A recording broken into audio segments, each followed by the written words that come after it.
Hello बच्चों, आप सबका स्वागत है PKG college of engineering technology में। मैं सुमित शर्मा सिविल डिपार्टमेंट की तरफ से आप सबका स्वागत करता हूं इस ऑनलाइन लेक्चर में। ये पहला लेक्चर है सिविल इंजीनियरिंग सर्वेइंग का। तो सबसे पहले हम ये देखेंगे कि सर्वेइंग जो है वो सर्वेइंग का रोल क्या है एक सिविल इंजीनियरिंग में।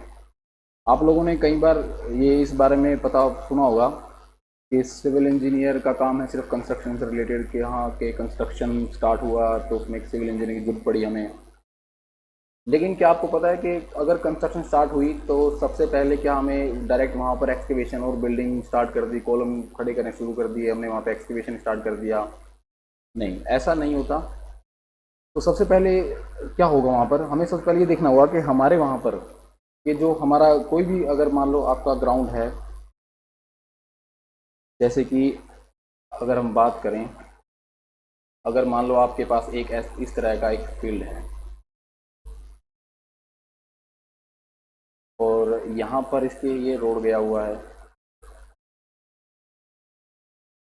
तो क्या आप लोगों को बोला गया कि इसके अंदर अगर मुझे इस एरिया के अंदर एक बिल्डिंग को कंस्ट्रक्ट करना है तो क्या आप रैंडमली जाके कहीं भी एक्सकेवेशन स्टार्ट कर देंगे? क्या ऐसा होगा? ऐसा नहीं होगा ना, क्योंकि आपको अगर बिल्डिंग कंस्ट्रक्शन स्टार्ट करनी है तो आपको क्या चाहिए, आपको सबसे पहले ये चाहिए कि उसकी आपकी बिल्डिंग की डायरेक्ट लोकेशन, एग्जैक्ट लोकेशन क्या होगी। यानी कि अगर मान लो हमारा ये हमारी फ्रंट है, या रोड से हमारा कितनी दूर हमारी बिल्डिंग का ये वाला साइड है, या साइड से हमारा कितना पड़ेगा, यहाँ पर ये लेंथ कितनी है, या ये फिर ये लेंथ कितनी है, आप तभी किसी बिल्डिंग की कंस्ट्रक्शन को एग्जीक्यूशन दे पाओगे। ऐसा तो नहीं कि आप जाते ही वहाँ पर एक्सकेवेशन स्टार्ट करिए, आपने बिल्डिंग बनानी कंस्ट्रक्ट करनी स्टार्ट कर दी। तो उस चीज़ में जिसका रोल आता है, सबसे पहले किसका रोल आएगा? रोल आएगा एक सर्वेयर का। ठीक है जी। अब सर्वेयर का काम क्या होगा आपकी इस कंस्ट्रक्शन में? सर्वेयर का काम ये होगा कि जो स्टार्टिंग की इन्वेस्टिगेशन है आपकी ग्राउंड से रिलेटेड, कि आपका जो लेआउट होगा वो कैसा होगा, कि जो बिल्डिंग होगी आपकी वो किस फेस से, इस रोड से कितना दूर, यानी कितनी दूर होगी, और आपको एक्सकवेशन जो स्टार्ट करोगे उसके बारे में आपको सिर्फ एक सर्वेयर ही बता पाएगा। तो ये आपका सब्जेक्ट है सर्वेइंग। तो हम सबसे पहले आज इसको सिविल इंजीनियरिंग स्टार्ट करते हैं सर्वेइंग को। आई होप कि आप सर्वेइंग का मतलब समझ चुके होंगे कि सर्वेइंग एक्चुअल में सर्वेइंग है क्या। तो अगर देखा जाए सर्वेइंग के बारे में तो इसकी डेफिनेशन क्या है? सर्वेइंग की definition, surveying is a science and art of determining the relative position of points above और बीनीथ द अर्थ सरफेस। जैसे कि मान लीजिए आप लोगों ने आपको कहा गया कि एक ये ग्राउंड है आपका और यहाँ पर आपको एक्सकेवेशन या बिल्डिंग कंस्ट्रक्ट करनी है, और ये जो ग्राउंड है आपका, आपने जब आपने वहाँ जाके देखा तो ये ग्राउंड क्या था आपका? इस तरह का लेवल है, यानी कि इसका एक लेवल तो इसका ऊंचा लेवल था, एक लेवल था डाउन, एक ये लेवल ऊंचा था। यानी कि आपका यहाँ पे क्या हो गया, यहाँ पर आपका जो ग्राउंड है वो एक प्रॉपर लेवल में नहीं है। तो यानी कि आपको क्या करना पड़ेगा एक्सकेवेशन स्टार्ट करने से पहले, कि आपको पहले क्या करना होगा कि आपको जो आपके पॉइंट्स होंगे बिल्डिंग के, जो भी पॉइंट्स हैं आपको, जो भी बिल्डिंग के पॉइंट्स और रिलेटिव पॉइंट्स, ये एक वर्ड इंपॉर्टेंट है रिलेटिव पॉइंट्स। रिलेटिव पॉइंट्स मतलब क्या होगा कि यानी कि इसको आपको क्या करना है कि जो ये पॉइंट्स आप दे रहे हैं रिलेटेड इसके, ये सभी के सभी एक लेवल में होने चाहिए। मान लीजिए आपकी बिल्डिंग के 4 बाउंड्री के कॉलम्स हैं, आपको पहले क्या करना होगा कि आपको पहले इन सबका एक लेवल मेंटेन रखना होगा कि ये प्रॉपर लेवल में हो। तो अगर इनका लेवल अप डाउन हुआ तो आपकी बिल्डिंग सारी क्या हो जाएगी, एक तरफ से वो टिल्ट हो जाएगी। तो इस वजह से हमें क्या करना पड़ेगा, पहले एक रिलेटिव पोजीशन ऑफ पॉइंट्स देनी पड़ेगी अपनी बिल्डिंग को, एक रिलेटिव पोजीशन। ठीक है जी। और ये देखना पड़ेगा कि अगर आपको मान लिया कि जो आपको एनजीएल नेचुरल ग्राउंड लेवल से आपको क्या करना होगा, अगर मान लो आपको बिल्डिंग, अपनी जो बिल्डिंग की हाइट चाहिए, जो उसका ग्राउंड फ्लोर है वो एनजीएल से 5 मीटर ऊपर चाहिए। कितना चाहिए? 5 मीटर ऊपर। तो उस चीज़ में आप क्या करेंगे, आपको अपनी अर्थ सरफेस से 5 मीटर ऊपर का लेवल देना पड़ेगा। वहीं से आप, यानी कि आपको जो एक्सकेवेशन करनी है, जो प्लेन्स बीम को आप कास्ट करेंगे, वो आपकी कहाँ होनी चाहिए? 5 मीटर की। बात समझ रहे हैं मेरी आप? तो हमें ये जो पॉइंट देना पड़ेगा, हमारा जो ये सरफेस का लेवल होगा, जो हमारा ग्राउंड लेवल होगा, प्लिंथ का लेवल होगा, हमारा एक्सकेवेशन का लेवल होगा, उस लेवल को हम जो देंगे किसकी हेल्प देंगे? विद द हेल्प ऑफ एक सर्वेयर। किसकी हेल्प से देंगे हम? एक सर्वेयर की हेल्प से। तो जो ये काम है ये एक सर्वेयर ही कर सकता है। अब इसलिए हमें एक सर्वेइंग को पढ़ना हमारे लिए ज़रूरी है। वैसे सर्वेइंग एक सिविल इंजीनियरिंग का पार्ट नहीं है, ये एक जियोमेट्रिक्स इंजीनियरिंग का पार्ट है, लेकिन हमें इसमें बेसिक, हमें इसमें पढ़ना पड़ेगा कि सर्वेइंग का जो बेसिक है वो क्या है, कैसे आप किसी दो रिलेटिव पॉइंट्स को आप ग्राउंड पे प्लॉट कर पाएंगे। ठीक है जी। और दूसरी बात कि अगर आपको ये दिया गया, आपको एनसीएल बोल दिया गया, आपने देखा कि साथ जो साथ वाली ज़मीन है आपकी, ये जैसे साथ वाला प्लॉट है, अब दो प्लॉट एक साथ हैं, अब इस प्लॉट का लेवल जो है, इस प्लॉट का लेवल है, ये प्लॉट थोड़ा हाई है और इस प्लॉट का लेवल थोड़ा डाउन है। अब किसको रेफरेंस मान के चलेंगे, आप इस प्लॉट को रेफरेंस मानेंगे, इस प्लॉट को रेफरेंस मानेंगे। तो उसके लिए हमें क्या होता है, हमें एक रिड्यूस लेवल की जरूरत होती है। रिड्यूस लेवल क्या होता है, हम इसको आगे लेवलिंग में जरूर पढ़ेंगे। रिड्यूस लेवल वैसे आपको थोड़ा बताते हैं, रिड्यूस लेवल होता है कि एक आपका वो फिक्स पॉइंट जो आपका मीन सी लेवल से, मीन मीन सी लेवल से दिया जाता है और जो आपका फिक्स होता है। जैसे कि आपने कभी रेलवे स्टेशन गए हो, रेलवे स्टेशन आपने जाके देखा होगा कि अगर लिखा होगा, जैसे अगर आपको लिखा होगा, जैसे देखा होगा अम्बाला जंक्शन या पानीपत जंक्शन, तो उसके नीचे आपने देखा होगा लिखा होगा समुद्र तल से ऊंचाई। आपने अगर नोट किया उस चीज़ को तो आपने देखा होगा कि उसमें लिखा होता है समुद्र तल से ऊंचाई। उस समुद्र तल से ऊंचाई का मतलब यही है, वो उसको अगर हम यहाँ अपनी सिविल इंजीनियरिंग में पढ़ें तो उसको बोलते हैं रिड्यूस लेवल। ठीक है दोस्तों, उसे बोलते हैं रिड्यूस लेवल। ये आपका है फिक्स पॉइंट होता है जिसे आपको अपनी बिल्डिंग में एक जगह कहीं पे फिक्स जरूर करना होता है। उसके हिसाब से ही आप अपनी एक्सकेवेशन स्टार्ट करेंगे, उसके हिसाब से ही अपना आप क्लीन बीम को लेवल देंगे और उस हिसाब से आपको बिल्डिंग का जो हाइट जाएगी उस हिसाब से जाएगी। तो आई थिंक आप समझ चुके होंगे रिड्यूस लेवल के बारे में, और सर्वेइंग की जो डेफिनेशन है आप वो समझ चुके होंगे कि आपको क्या करना है, कि आपको सबसे पहले कंस्ट्रक्शन स्टार्ट, कंस्ट्रक्शन से भी सबसे पहले क्या होता है, एक्सकेवेशन खुदाई। आपको एक्सकेवेशन स्टार्ट करने से पहले आपको वहाँ क्या देने पड़ेंगे, आपको एक पॉइंट्स देने पड़ेंगे। आपको जो जो आपकी बिल्डिंग के पॉइंट्स होंगे आपको वो पहले असाइन करने हैं, और वो कौन करेगा, वो करेगा एक सर्वेयर। इस यहाँ पे आपको एक सर्वेयर की ज़रूरत पड़ेगी, तो इसलिए हमें इसका बेसिक पढ़ना ज़रूरी है। तो अब दूसरा टॉपिक हमारा यह है कि the work of the surveyor, कि हम किसी सर्वेयर को कौन कौन से काम दिए जाते हैं। जैसे कि सबसे पहला काम क्या है, डिसीजन मेकिंग। डिसीजन मेकिंग कि आपको डिसीजन मेकिंग क्या करना है, कि आपको अगर मान लो वहाँ पर उस फील्ड का आपको देखना है कि कैसा लेआउट रहेगा, या फिर आपकी जो वहाँ पर आपको अगर मान लो ट्रेवर्सिंग करनी है या फिर आपको खुद कोई एक्सकेवेशन करनी है, तो आप कौन सा मेथड यूज़ करेंगे उस चीज़ के लिए। सर्वेइंग के अंदर बहुत सारे मेथड्स हैं हमारे लेवलिंग के भी।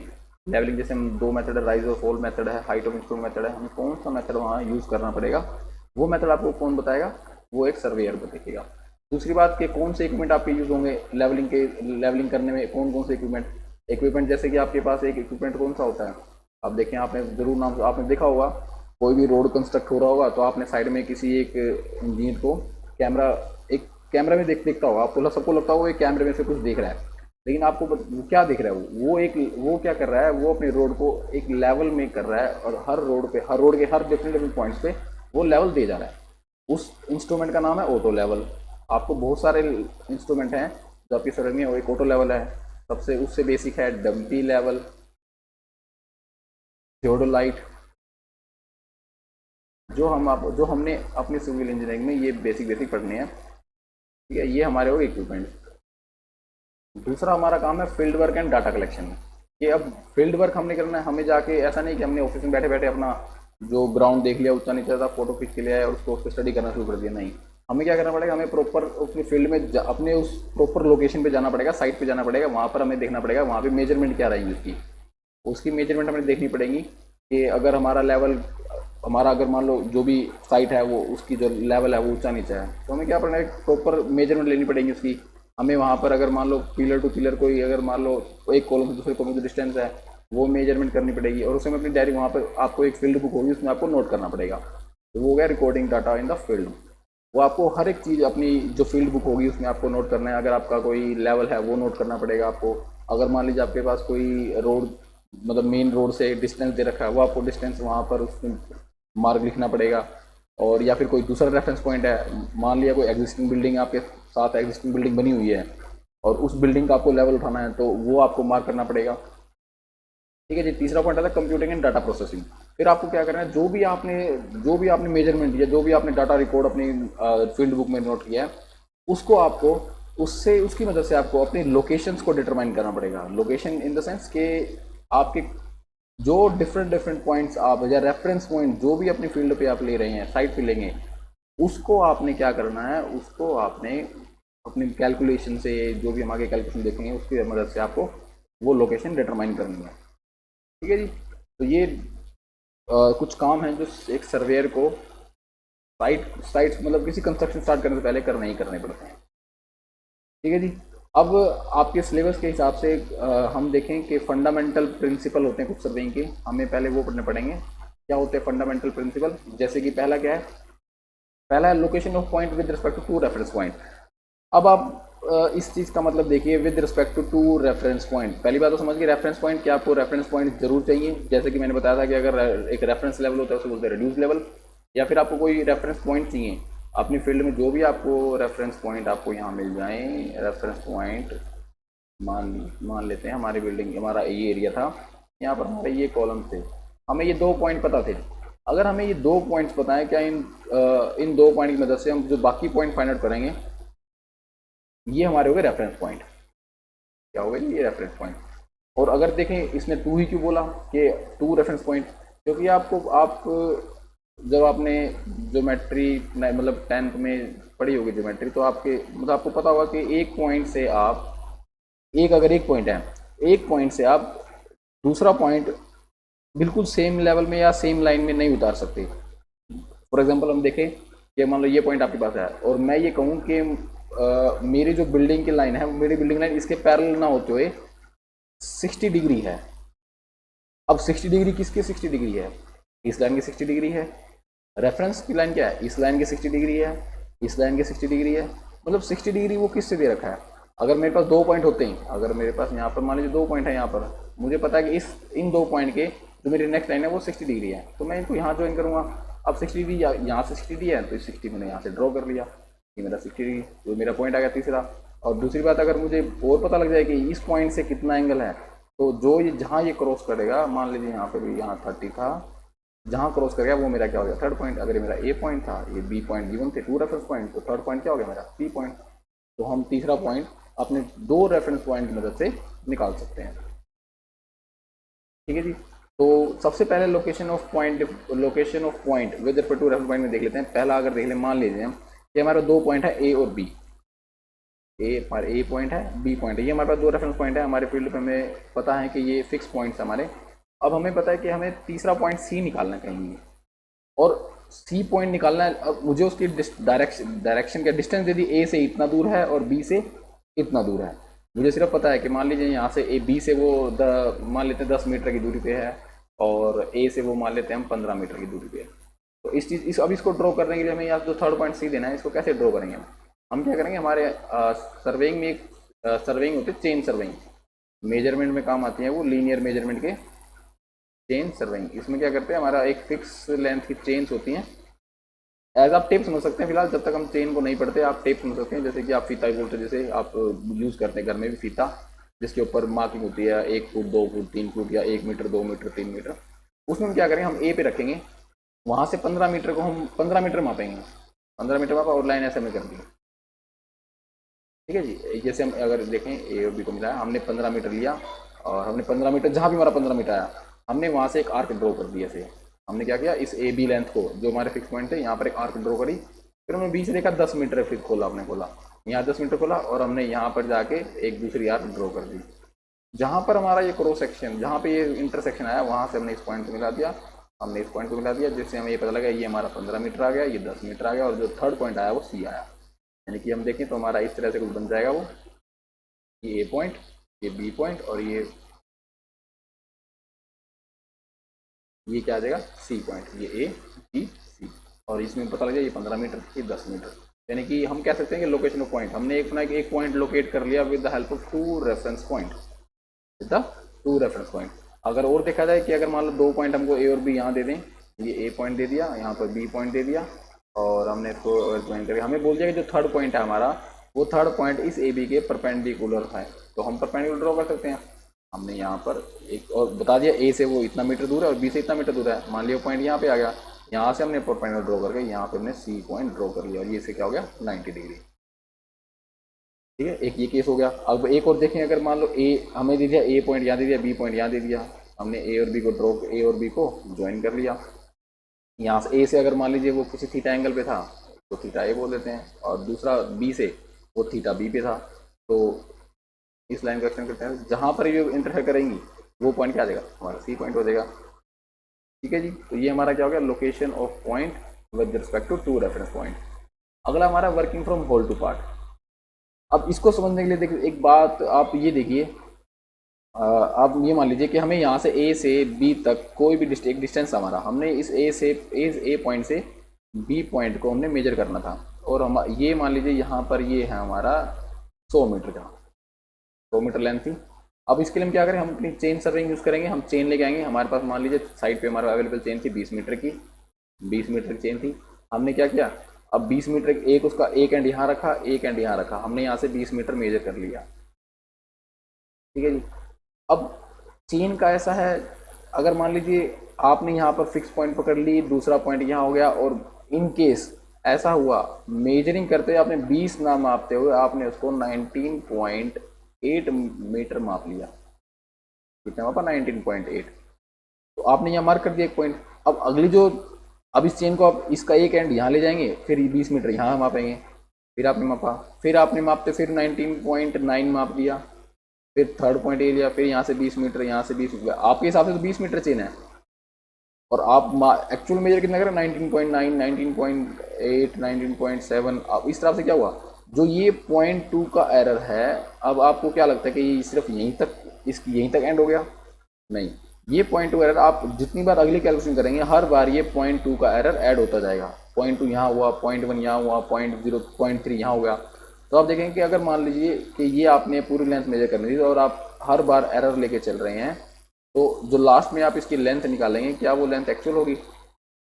वो लेंथ क्या होगी? वो लेंथ में एरर होगा आपकी।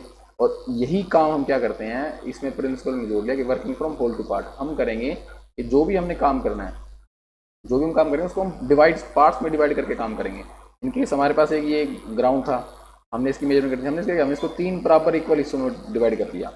हम करेंगे पहले इसका, हमने पहले इसका सर्विंग कर लिया, यहाँ अपनी जो भी लेंथ हम अपने यहाँ लेंथ मान ली, जो पॉइंट थे हमारे यहाँ पे, जो भी पॉइंट्स हमारे, हमने उसके क्या करा, यहाँ पर हमने क्या किया, हर एक की अलग अलग, इस एरिया की अलग मेजरमेंट करी, इस एरिया की अलग मेजरमेंट करी, इस एरिया की अलग मेजरमेंट करी। इससे क्या होगा कि इसका जो एरर होगा वो एरर हमारा यहाँ पर इंक्लूड नहीं होगा, और जो इसका एरर होगा वो यहाँ इंक्लूड नहीं होगा, यानी कि ये आपस में इंडिपेंडेंट हुए। एरर क्या हुआ, एरर हमारे अगले मेजरमेंट में नहीं जा पाएंगे, जिसके कारण हमारा जो एरर होगा वो एरर कम होगा। इनकेस बाद में हम वेरीफाई करते हैं तो यहाँ पर एरर निकल गया, इस एरिया की द्वारा लेंथ मेजर कर लेंगे, यहाँ द्वारा कर लेंगे, जहाँ भी एरर आता है। तो इससे क्या होगा, हमारा एरर, जो एरर हमारा यहाँ पे लास्ट तक ऐड होगा वो एरर यहाँ पर हमारा ऐड नहीं होगा। तो ये हमारा दूसरा प्रिंसिपल है, working from whole to part. ठीक है जी। आई होप आप सबको समझ आ रहा होगा इस चीज़ के बारे में कि location of point with to reference point क्या है और working from whole to part. दोबारा देख लेते हैं एक बारी। जो location of point with to reference point है, अगर हम इसको देखें कि हमें कोई भी अगर थर्ड पॉइंट, हमें अपनी साइट पे कोई भी थर्ड पॉइंट अगर चाहिए, कोई भी थर्ड पॉइंट अगर मान लीजिए यहाँ बना देते हैं हम, कोई भी थर्ड पॉइंट हमें यहाँ चाहिए, तो हमें उस थर्ड पॉइंट को फाइंड आउट करने के लिए एक पॉइंट सफिशिएंट नहीं है, हमें उसको 2 पॉइंट से ही, हमें उसको 2 पॉइंट चाहिए ताकि हम इस थर्ड पॉइंट को फाइंड आउट कर सकें। तो ये हमारा होगा पहला प्रिंसिपल कि location of point with respect to reference point. ठीक है जी। मैं दोबारा बता रहा हूँ कि आपको एक पॉइंट से आप उसको मेजर नहीं कर पाएंगे या फाइंड आउट नहीं कर पाएंगे, आपको 2 पॉइंट चाहिए, एटलीस्ट कम से कम 2 पॉइंट तो आपको चाहिए, जब आप तीसरा पॉइंट आप उसको फाइंड आउट कर पाएंगे। दूसरा प्रिंसिपल है working from whole to part. Working from whole to part में क्या बताया हमने, working from whole to part में ये हुआ कि हम अपने एरिया को बराबर इक्वली डिवाइड कर देंगे एरियाज में, और हम हर एरिया को अलग मेजरमेंट करेंगे, हर एरिया में अलग मेजरमेंट होगी हमारी, जिससे क्या होगा, हमारा एरर जो होगा वो क्यूमुलेटिव नहीं होगा, हर जगह जाके ऐड नहीं होगा। ठीक है दोस्तों, अब आगे देखते हैं सर्वेइंग स्टेशन। अब हमारा दूसरा पार्ट है surveying station and survey lines. अब हमने मान लीजिए कि हमारे पास ये एरिया था, हम देख लेते हैं कि जैसे हमारे पास ये इस तरह से बना देते हो ना, हमने अपने पॉइंट्स फिक्स कर दी ए बी सी डी। ठीक है जी। अब हमारा ये एरिया था, हमने इस तरह का कुछ हमारा एरिया था, हमने यहाँ पर अपने पॉइंट्स जो थे वो हमने अपने पॉइंट्स फाइंड आउट कर लिए, जो हमने पिछला प्रिंसिपल देखा था उससे। अब देखिए, मैंने फील्ड पे A B C D mark किए। अब A B C D mark किए, अब मेरे इस टोटल एरिया में, मेरा जो टोटल एरिया था, मेरा ये टोटल एरिया था, इसके अंदर कितने सारे पॉइंट्स हैं जो मैं असाइन कर सकता हूँ, कितने सारे पॉइंट्स हैं। हम आई थिंक बहुत सारे ऐसे पॉइंट्स होंगे जिनको मैं असाइन कर सकता हूँ, लेकिन मैंने फिर भी इसमें था सिर्फ 5 को, ए बी सी डी ई और A B C D E F F. मैंने इन 6 पॉइंट्स को फिक्स कर दिया कि ये मेरे क्या होंगे, ये मेरे पॉइंट्स हैं। अब इतने सारे पॉइंट्स में आपने सिर्फ इन 6 को चूज छः को ही क्यों चूज किया? ये 6 आपके क्या हो जाएंगे, ये 6 आपके मेन स्टेशन हो जाएंगे। तो इनको क्या बोलेंगे आपके, ये आपके क्या हो जाएंगे, मेन स्टेशन। मेन स्टेशन क्यों? ताकि आप, अब क्या होगा इसके बाद अगर आप एरिया डिवाइड करेंगे तो आप इन स्टेशन की मदद से ही आप आगे जो है अपना सर्वे स्टार्ट कर पाएंगे, या आगे कोई लेआउट है यहाँ से ही स्टार्ट कर पाएंगे। तो मेन स्टेशन क्या है कि मेन स्टेशन ये हो जाएगा कि अगर आपको अपने एरिया को एक डिवाइड करना है आगे फर्दर सर्वेइंग के लिए, जैसा कि हमने working from whole to part में पढ़ा था कि अपने एरिया को डिवाइड करना है, तो मैंने ये 6 पॉइंट फिक्स किए ताकि मैं अपने एरिया को इक्वली डिवाइड कर सकूँ। तो इन 6 पॉइंट्स मैंने क्या बोल दिया, मेन स्टेशन। तो मेन स्टेशन क्या हुए, मेन स्टेशन ये हुए कि main station are selected to divide the area. ठीक है जी। फिर दूसरा पॉइंट है मेन लाइन। मेन लाइन, अब ये पॉइंट्स, ये पॉइंट और ये पॉइंट तो मेरे मेन स्टेशन। अब जो लाइन इन स्टेशन को आपस में ज्वाइन करेगी, जैसे कि मैं अब ज्वाइन कर रहा हूँ, ये लाइन, जो लाइन आपके इन स्टेशन को ज्वाइन करेगी, इन स्टेशन को, इन लाइंस को बोल दिया आपने मेन लाइन। क्या बोला इनको, मेन लाइन। मेन स्टेशन को जोन सी लाइन आपको ज्वाइन करेगी वो हो जाएगी मेन लाइन। ठीक है जी। Line joining the main station is called main line. अगला आपका होगा बेस लाइन। बेस लाइन क्या है, the biggest line that divide the almost in 2 parts, यानी कि वो बड़ी से बड़ी लाइन जो आपके एरिया को 2 बराबर हिस्सों में डिवाइड कर दे, उसे बोल देंगे बेस लाइन। जैसे कि अगर मैं ए को डी से डिवाइड अगर ज्वाइन कर दूँ, तो अगर मेरा ये एरिया ये इन दोनों को इक्वली पार्ट में डिवाइड कर दे, तो ये मेरा क्या हो जाएगी, ये मेरी हो जाएगी बेस लाइन। क्या हो जाएगी, तो बेस लाइन। अगली है चेक लाइन। अब चेक लाइन क्या है, अब हमने अपना एरिया डिवाइड कर दिया, हमने सर्वेइंग स्टार्ट कर दी। अब हमें उस सर्वेइंग, जो हमने सर्वे किया उसकी एक्यूरेसी को अगर हमने चेक करना हो, अगर हमने मान लीजिए हमने इस 2 एरिया की हमने मान लो इस एरिया की चेक करनी है, इस एरिया चेक करनी है, एक्यूरेसी क्या रही, तो मैं अगर जिन दो पॉइंट्स के बीच में मुझे अपनी एक्यूरेसी चेक करनी है, मैं उन 2 लाइंस को मिला दूं, तो ये मेरा क्या हो जाएगा, चेक लाइन। ये लाइन इसलिए ड्रॉ की हमने ये लाइन ड्रॉ करी है अपने सर्वे को चेक करने के लिए कि हमारा जो सर्वे है वो एक्यूरेट है या नहीं, कि उसमें कितना अमाउंट ऑफ एरर था हमारा, या वो अमाउंट ऑफ एरर ज़्यादा था तो उसको हम रिमूव करेंगे दोबारा सर्वेइंग करके, या फिर हम क्या करेंगे, अगर जो भी एक्यूरेसी रहेगी उसको हम यहाँ से फाइंड आउट कर सकते हैं। अब आप ये भी कह सकते हैं कि बेस लाइन और चेक लाइन में क्या डिफरेंस है। अब ये देखिए, बेस लाइन जो मैंने ड्रॉ की थी वो मैंने एरिया को 2 बराबर एरिया में डिवाइड करने की थी, यानी कि पूरे, ये नहीं कि बराबर हो, कि मुझे अपने पूरे एरिया को 2 बराबर एरिया में डिवाइड करना है, चाहे वो बराबर हो चाहे वो थोड़ा ज़्यादा कम हो सकता है, बस 2 एरिया में डिवाइड करना था। और चेक लाइन क्या है, चेक लाइन का ये नहीं है कि वो एरिया इक्वल है या नहीं, या ज़्यादा कम तो नहीं, बस मुझे ये यहाँ ड्रॉ करना। मान लीजिए मैंने एफ और डी के बीच में एक्यूरेसी चेक करें, तो मैं एफ और डी को ज्वाइन कर दूंगा, तो ये मेरी चेक लाइन हो जाएगी। मैंने यहाँ पर अपना एक्यूरेसी चेक कर ली। ठीक है, अब ये हमने टाई लाइन, ये हम अब चेक लाइन हम पढ़ चुके हैं। अगली है टाई लाइन। हमारी टाई लाइन क्या है कि any other line joined between main station and subsidiary station to collect the detail of a nearby object are called tie line. अब जैसे कि देखिए, हमने ये एरिया हमारा था, हमने डिवाइड कर रखा था एरिया। अगर मान लीजिए मैं यहाँ पर एक टाई लाइन यहाँ ज्वाइन कर दूँ, मैं ए से लेके सी के बीच में एक टाई लाइन बना दी, ये बोलते हैं टाई लाइन। अब टाई लाइन का फायदा क्या है, क्या यूज़ है इसका, क्या हमें इससे हेल्प मिलेगी। मान लीजिए इस एरिया के पास यहाँ पर एक इलेक्ट्रिक पोल था, या फिर मान लीजिए यहाँ पर एक हाउस था, यहाँ बिल्डिंग थी, यहाँ हॉस्पिटल है, जो भी है। अब इसमें क्या होगा, हमारे जो नियर बाय हमारे ऑब्जेक्ट्स हैं, नियर बाय हमारे कोई बिल्डिंग है, कोई अगर रेफरेंस पॉइंट है, हम वहाँ से उसकी क्या करेंगे, लोकेशन फाइंड आउट कर सकते हैं कि यहाँ से हमारी इस लाइन से 10 मीटर दूर ये था, 2 मीटर दूर ये था, 5 मीटर दूर ये था, 15 मीटर दूर ये था। तो ये चेक लेना है कि हमने क्या करना है, कोई भी सब्सिडरी स्टेशन हमारा मेन स्टेशन से कोई भी दूसरा स्टेशन जहाँ पर हमें डिटेल नियर बाय ऑब्जेक्ट्स की डिटेल चेक करनी हो उसे बोलते हैं हम टाई लाइन। क्या बोलेंगे उसे हम? Tie line.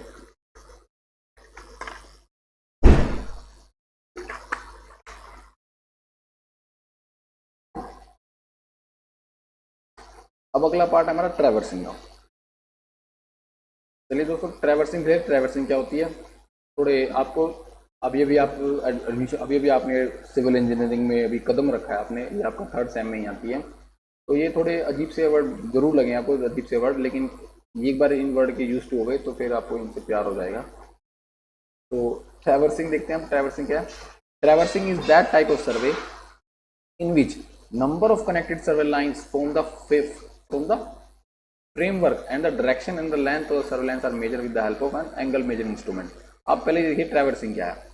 अब जैसे कि हमने जो डायग्राम बनाया था, आप याद हो आपको, हमने ये देखा था कि ये हमने क्या किया, हमारा जो भी एरिया था, हमारा ये एरिया था, इसके अंदर हमारी ऐसी बिल्डिंग थी, ये बिल्डिंग थी हमारी, इसके अंदर हमने क्या किया, ये पॉइंट जो डिसाइड किया हमने, ए बी, ये बी, ये सी, ये डी, ई।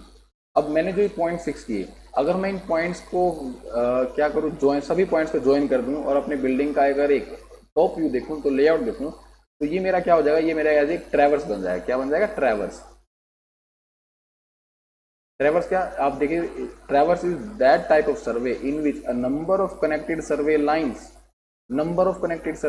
एक सर्वे लाइन बी से सी, एक सर्वे लाइन सी से डी, एक सर्वे लाइन डी से ई, एक सर्वे लाइन ई से A, number of connected survey line form the framework and the framework form the framework. ये हमारा एक फ्रेमवर्क मिल चुका है कि जहां पर हमें अपना कंस्ट्रक्शन वर्क को स्टार्ट करना है। अब इसके बाद जो भी ट्रैवर्सिंग में होगा, ट्रैवर्सिंग में आपको ये लेंथ मेजर करनी होगी इसकी, आपको ये एंगल मेजर करने होंगे, ये एंगल क्या है, ये एंगल क्या है, यहाँ से यहाँ तक की लेंथ क्या है, ये सभी की सभी हम कैसे कर पाएंगे, ये हम कर पाएंगे अपने इंस्ट्रूमेंट से जो हमारे सर्वे में यूज होते हैं। लेंथ मापने के लिए हम लीनियर मेजरमेंट चेन का यूज कर सकते हैं, चेन का यूज कर सकते हैं, हम वहाँ पे टेप का यूज कर सकते हैं, या फिर हमें देखा जाए अगर एंगल मापने हैं तो हमारे एंगल मेजरिंग इंस्ट्रूमेंट जो हमारे हैं, जैसे ये कंपास है हमारे पास, सबसे अभी आएगा थोड़ी देर में, इसको भी पढ़ेंगे हम। सबसे पहले कंपास आ गया, कंपास के बाद अगर हमें मान ले थियोडोलाइट आ गया हमारे पास। तो बहुत सारे ऐसे इंस्ट्रूमेंट है जिससे हम अपने एंगल्स को या फिर अपनी लेंथ को माप सकते हैं।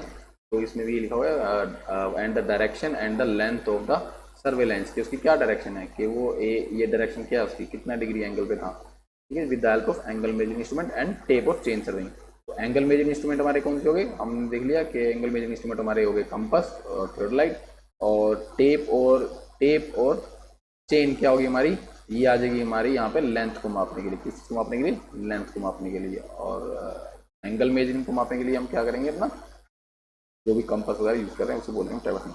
अब ट्रैवर्सिंग देखिए, ट्रैवर्सिंग हमारे पास दो तरह की ट्रैवर्सिंग होती है। मान लीजिए अगर आपको बिल्डिंग कंस्ट्रक्शन के लिए जाना है तो आप क्या करेंगे, तो आपके पक्का वहाँ पर एक ट्रैवर्स होगा, इस तरह का होगा, या फिर जो आपका ट्रैवर्स होगा वो इस तरीके का होगा। तो यहाँ पर क्या हुआ, ये क्लोज ट्रैवर्स हुआ, जहाँ पर आपका फाइनल पॉइंट, मान लीजिए इनिशियल आपका क्या था, इनिशियल पॉइंट जैसे कि मान लो ये था, इनिशियल पॉइंट ये था, आप यहाँ से गए, ये पॉइंट फिक्स किया, फिर यहाँ से गए, ये पॉइंट फिक्स किया, फिर यहाँ से गए, ये पॉइंट फिक्स किया, और वापस आगे फाइनली आप अगर इनिशियल पोजिशन पहुँच जाते हैं, तो ये आपका क्या हो जाएगा, एक क्लोज बन गया, क्लोज सरफेस, क्लोज कोई डायग्राम बन गया, तो इसे बोलेंगे हम क्लोज ट्रैवर्स। क्या बोलेंगे इसको? Close traverse. इसी तरह से एक अगर होता है आपका ओपन ट्रैवर्स। ओपन ट्रैवर्स इसमें क्या होता है कि आपके अगर सिंपल बता जाए कि जिस जिस सर्वेइंग में या जिस ट्रैवर्स में आपका इनिशियल और फाइनल पॉइंट आपस में ना मिले, मान लीजिए आप यहाँ से सर्वेइंग करते हैं, जैसे रोड का अगर आप सर्वे कर रहे हैं, यहाँ से आप गए, इधर आपने सर्विंग किया, ये पॉइंट फिक्स किया, यहाँ से आपने फिर ये पॉइंट फिक्स किया, यहाँ से आपने ये पॉइंट फिक्स किया, यहाँ से आपने फिर यहाँ आ गए। अब इसमें फाइनल इनिशियल पॉइंट क्या था आपका, ए, फाइनल पॉइंट इसमें आपका क्या हो गया, बी। क्या ए और बी आपस में मिले? नहीं। तो ये कौन सा हो जाएगा आपका ओपन ट्रैवर्स। कौन सा हो जाएगा जी? Open traverse. और इसके अंदर देख लीजिए आप, अगर आपने ए से स्टार्ट किया, बी पे गए, बी से फिर डी से, अब डी से वापस आप ए पे आ गए, तो ये कौन सा हो जाएगा, क्लोज ट्रैवर्स। तो आई होप आप ट्रैवर्स को समझ चुके होंगे। ट्रैवर्स क्या है? ट्रैवर्स आपका number of connected survey lines हैं जिससे आप अपना आगे होम फ्रेमवर्क तैयार कर सकते हैं अपनी बिल्डिंग के लिए या फिर रोड के लिए। इसमें क्या होगा, जो जो आप अपने पॉइंट फिक्स करेंगे, आपने इसको क्या करा, ये नंबर ऑफ ये सर्वे लाइन कनेक्ट, ये सर्वे लाइन, ये सर्वे लाइन, ये सर्वे लाइन, ये सर्वे लाइन, तो it is a number of connected survey lines. ठीक है जी। अब आगे ये मेथड ऑफ ट्रैवर्सिंग हम पीछे देख भी चुके हैं। मेथड, अगर मैं बात करूँ चेन सर्विंग, चेन सर्विंग में किस में आ गई, लीनियर मेजरमेंट में। किस में आ गई, लीनियर मेजरमेंट। लीनियर मेजरमेंट में भी क्या, हमें लेंथ मापने के लिए, तो लेंथ मापने के लिए हमारा क्या होगा, चेन सर्विंग। चेन सर्विंग हम अगर पूछे चेन सर्विंग क्या होती है, तो chain serving is chain traversing, sorry chain traversing क्या करेंगे, चेन ट्रैवर्सिंग में मेजरली क्या मापेंगे, लेंथ क्या है उसकी लेंथ माप पाएंगे। Compass serving, compass traversing, compass traversing क्या है हमारी, एंगल मेजरमेंट। अगर हमें एंगल मेजर करना है, एंगल मेजर करना हो तो उसके लिए हम क्या यूज करेंगे, इंस्ट्रूमेंट में बता दिए, अगर हम कंपस यूज करेंगे। अब ठीक है जी, दो तरह के कंपस होते हैं हमारे पास, प्रिज्मेटिक और सर्वेयर, हम आगे देखेंगे उसे। ठीक है जी, फिर आगे हमारा ट्रांजिट टाइप ट्रैवर्सिंग और प्लेन टेबल। इसके अंदर हम पूछेंगे, इसके अंदर जैसे हमने कोई भी, अगर मान लीजिए कि आपको कोई मैप ड्रॉ करना है आपका, किसी भी मान लीजिए आपको मैप ड्रॉ करना है बिल्डिंग का, या फिर आपको रोड का किसी का, तो उसके लिए हम क्या यूज़ करते हैं, हम ये दूसरे दोनों बाकी ट्रैवर्स यूज़ करते हैं। चलिए आगे देखते हैं। अब अगला है measurement of angles. Measurement of angles, आज हम क्या करते हैं, आज हम सिर्फ इनके बारे में देख लेते हैं कि मेजरमेंट ऑफ एंगल्स में कितनी तरह की हमारा कौन कौन से इंस्ट्रूमेंट होते हैं हमारे, उनके नाम देख लेते हैं। बाकी हम अगले लेक्चर में कंटिन्यू करेंगे। आज सिर्फ हम सिर्फ नाम देखेंगे, इसके बारे में डिटेल में हम कल पढ़ेंगे अगले लेक्चर में। तो मेजरमेंट एंगल हम अभी हम बात कर चुके हैं। लीनियर के लिए हम क्या यूज करते हैं, लीनियर मेजरमेंट के लिए, लीनियर मेजरमेंट के लिए क्या यूज करते थे, जल्दी बताइए। लीनियर मेजरमेंट के लिए हम लीनियर मेजरमेंट यूज करते थे चेन या फिर टेप। आपने शायद आपके लिए चेन एक नया वर्ड होगा, लेकिन टेप को आप पहले से जानते होंगे। टेप तो हम मोस्टली घर में भी यूज कर सकते हैं अपने, करते ही हैं। जैसे कि आप देख लीजिए, अगर जैसे मेजरिंग टेप क्या होता है, फीता 1 इंच मान लिया, 2 इंच, या फिर आपने 1 फुट 2 फुट, मीटर में अपना 1 मीटर 2 मीटर, तो ये मोस्टली अपने घर में टेप यूज करते ही हैं। चेन, जब चेन जो है, चेन को हम डिटेल में बाद में देखेंगे। चेन में क्या होता है, इस तरह से इसके लिंक होते हैं इसके अंदर, इस तरह से। यहाँ पर हमारा एक हैंडल होता है, यहाँ से इसकी जो होती है हमारे पास, जो लेंथ होती है फिक्स होती है। जैसे कि मान लीजिए 20 मीटर चेन है हमारे पास, कोई 30 मीटर चेन है, अगर 100 मीटर चेन है बात करें, अगर इंजीनियर, जैसे इंजीनियर चेन आ गई हमारी, इस तरह से बहुत सारी चेन हमारे पास जिसकी अलग अलग लेंथ की होती हैं। उसके हिसाब से अपने एरिया, जो अपनी लेंथ के हिसाब से हम उसको सेलेक्ट कर सकते हैं।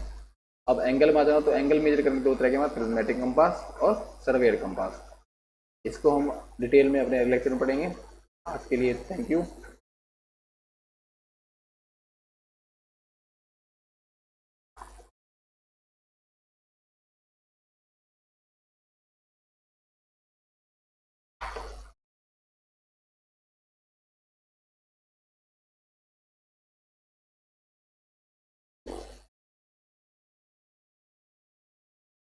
दीपक सर, दीपक सर।